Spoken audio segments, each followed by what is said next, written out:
नाज़रीन इकराम, तब्दीली हमेशा इंसान को मुतवज्जे करती है। मौसम तब्दील हो, बारिश आए, आंधी आए, तूफ़ान आए, नई सब्ज़ियाँ आएँ, नए फल आएँ, इंसान के लिए अट्रैक्शन का बायस होती है। कोई भी तब्दीली हो इंसान की तवज्जो खींचती है।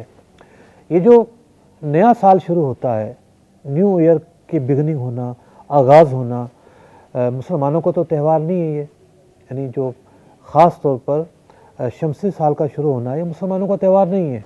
हाँ, जो हिजरी साल है उसका आगाज़ होना हमें एक अज़ीम वाक़ये की याद दिलाता है।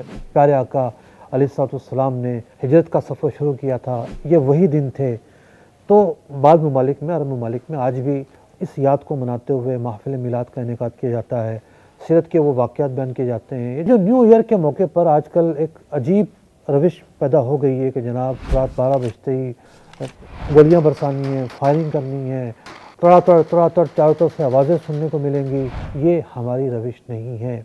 और इस दिन को लेकर नाइट मनाई जाती है, अजीब व गरीब खराफात का इर्तिकाब किया जाता है।